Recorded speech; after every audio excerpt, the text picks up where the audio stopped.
એક 26 વર્ષની છોકરી છે. તેનું નામ સોનલ છે. સોનલના લગ્ન થઈ હજુ 3 વર્ષ થયા હતા. સોનલ બધા સાથે ખૂબ હળીમળીને રહેનારી ડાઈ છોકરી છે. હવે ઘરના સભ્યો અને સગા સંબંધીઓ બધાની નજર સોનલ પર જ હતી. હવે સોનલ ક્યારે ખુશખબરી આપે?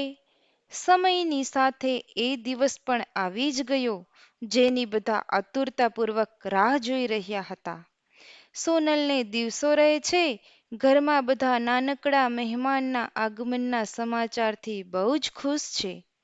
સોનલનું તેના પતિ મોહિત બહુ જ ધ્યાન રાખે છે. સોનલને હવે 8 મહિના પૂરા થઈ હવે 9મા મહિનાની શરૂઆત થાય છે. ઘરમાં બધા બાળકના આવવાની તૈયારીમાં વ્યસ્ત છે. સોનલ ક્યાંક ને ક્યાંક તેના ડિલિવરીના દર્દને લઈને ગભરાયેલી છે અને હોય પણ કેમ નહીં. સોનલના ભાભી, નણંદ, બેનપણીઓ બધાએ તેના ડિલિવરીના અનુભવો જ શેર કર્યા હતા.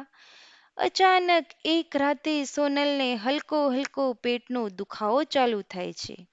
સોનલના પતિ મોહિત સોનલને તાત્કાલિક હોસ્પિટલ લઈ જાય છે. સવાર થતાં દુખાવો વધતો જ જાય છે અને હવે ડિલિવરીનો સમય આવ્યો. ડિલિવરીનો દુખાવો અસહ્ય હતો, પરંતુ તેનો પતિ મોહિત તેની સાથે રહી સાંત્વના આપી રહ્યો હતો. હવે બાળકનો જન્મ થવાનો સમય નજીક આવી ગયો છે.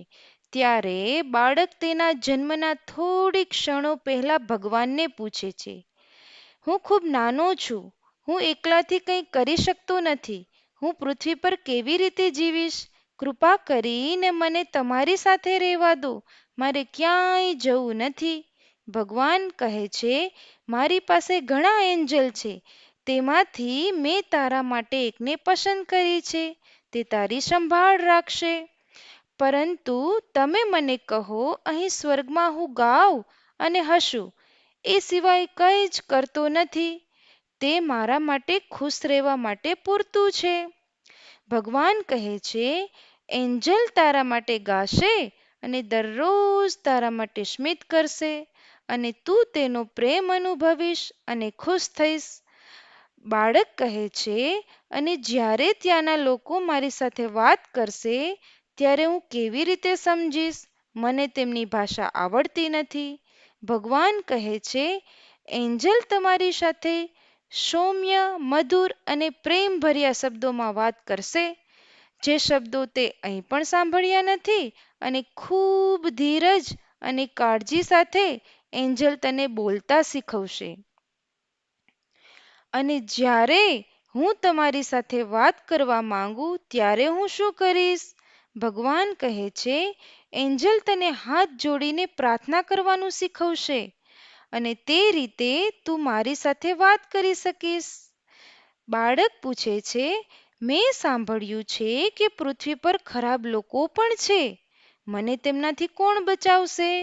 ભગવાન કહે છે, એન્જલ તને બચાવશે, ભલે તેનો પોતાનો જીવ જોખમમાં હોય. બાળક પૂછે છે, પણ હું હંમેશા ઉદાસ રહીશ કારણ કે હું તમને જોઈ શકીશ નહીં. ભગવાન કહે છે, તું એની ચિંતા ના કરીશ.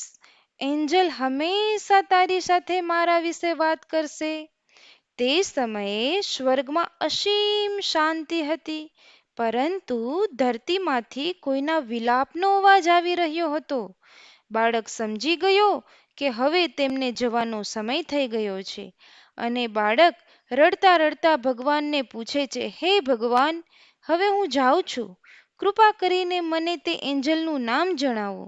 ભગવાન કહે છે, એન્જલનું નામનું કોઈ મહત્વ નથી. ફક્ત એટલું જાણો કે તું એને માં કહીને બોલાવીશ.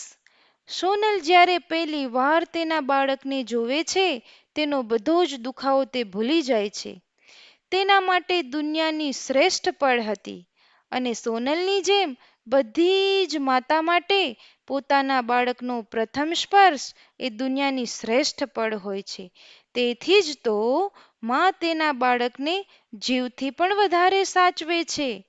માં જીવમાંથી જીવ આપે છે, શરીરમાંથી શરીર આપે છે, અપેક્ષા વિના અમૂલ્ય સ્નેહ આપે તે માં હોય છે.